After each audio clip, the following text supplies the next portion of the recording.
probably never catch up with Nanowrimo at this point. Basically, I'm way far behind. I think as far as Nanowrimo goes, it's pretty much over.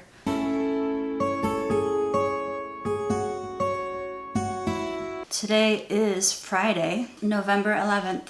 Now, if I remember correctly, Veterans Day is one of the days that I took off. If it's a bank holiday or a school holiday or any kind of holiday, I took it off. Let's discuss something else. Me and my sister have signed up for a program. It's hosted by the YMCA. It's a diabetes prevention program, and her and I both are pre-diabetic, which I'm pretty sure I mentioned about myself before.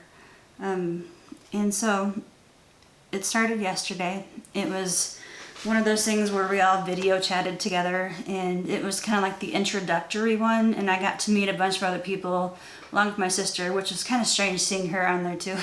I think that this program is going to do us a lot of good. It's going to give us accountability, which is something that I definitely need because I'm a big time procrastinator. I'm really terrible at time management, so I waste my time a lot, which is part of procrastination, but you know, it's just like doing anything I can to avoid getting down to work. And I allow myself to become very distracted easily, which is something else that's not good, but I am working on that as well. Today it seems like such a dreary day outside. I see no blue in the sky, it's all white, overcast. No, we're not gonna have snow anytime soon. It's 44 degrees outside in November, as it should be.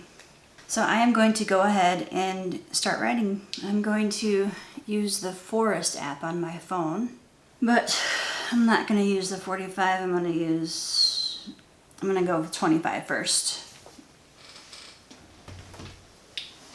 And last night I was on the internet.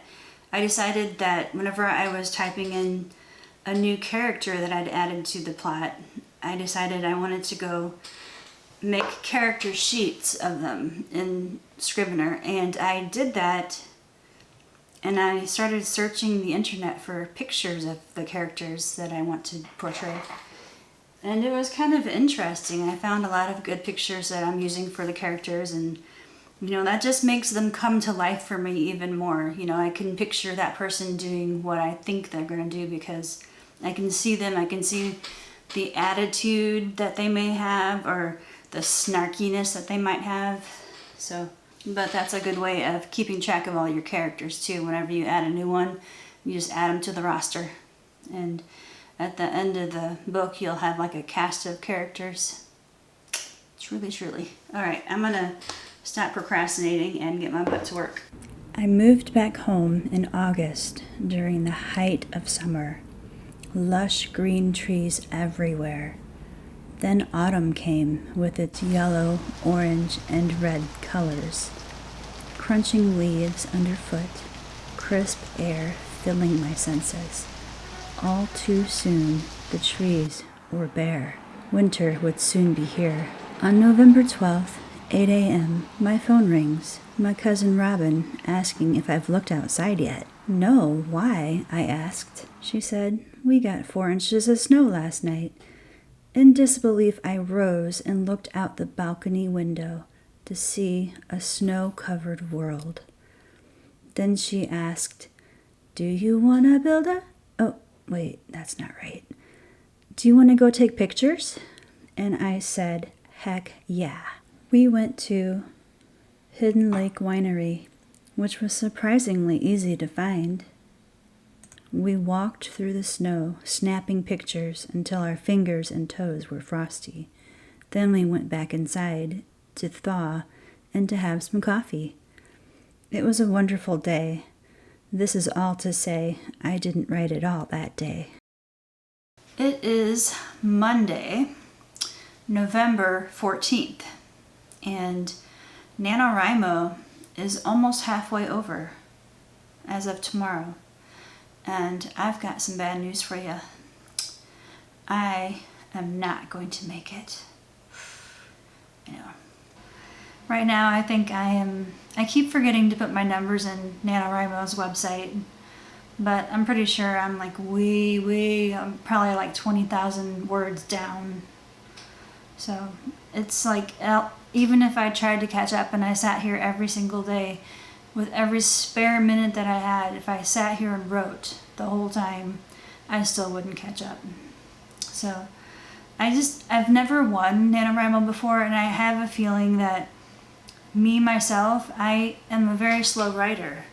Like I do like 20, 25-minute sprints and I get a couple hundred words at most, and other people can get like 1,000 words. I know it's probably something that you have to build endurance up, but my mind doesn't work that fast and my fingers don't move that fast. NaNoWriMo is usually something that everybody wants to do, but not everyone can do it. I mean, it's a lot to ask for, especially for people who are beginners. I wouldn't say I'm a big beginner because I've been doing this for several years, but I've never published anything. I've never completed a full manuscript. For some people, it can really push them into, getting that first draft down on paper and, just moving faster. It can help you with your productivity. It can help you with your speed. But if it gets too overwhelming, you have to put your foot down and you have to know yourself well enough to know when to stop. Nobody is going to look at you and say, oh, look at that person, she can't do it. No one's going to say that. They're going to say, oh man, yeah, I had that problem too. So what's happened is, ever since I posted that video last week, I have been preoccupied with what I need to do to earn money.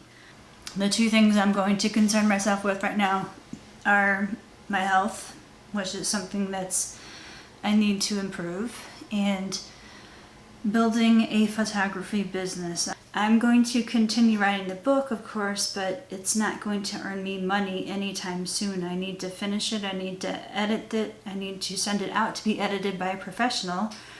I need to have a cover made for it. I need to have probably a couple other things that I can't remember at this point in time. If I follow through with my rule of not getting another corporate job, then I need to have something creative to do, which is where the camera thing comes from. And my cousin Robin helps a lot. She's into photography too. And she's the person that I helped with the wedding photography last month in October. And it was really fun. I know I wanted to see what it was like first, to see if it's something that I'd want to do again. And I do. It was nice. Now everything that happened was up to her.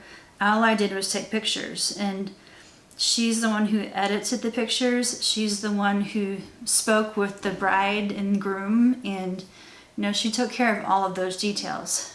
She's the outgoing one. I'm the introverted one that's in the corner taking pictures of people, because it's easier to be behind the camera than it is to be in front of it. No pun intended. But even though I'm in front of this camera, it's not really as if I'm speaking to people, because there's nobody behind it. I'm speaking to an empty room. I'm speaking to a camera. I know that you're probably watching this video right now, but I don't see you. I don't know what you're doing. So it's probably a good thing I don't know what you're doing. And I think I'd like to keep it that way. So I will be behind this camera, in front of that camera, and I will still carry on. I've made some steps towards trying to learn more about photography. A long time ago, I found a YouTube channel called Tony and Chelsea, and I think they have a lot of great advice on what to do in every situation in photography.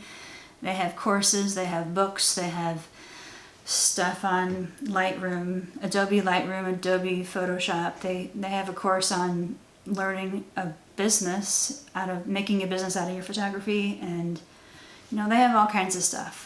And I've been watching them for years, and I bought their books a long time ago, and I never really did too much with them.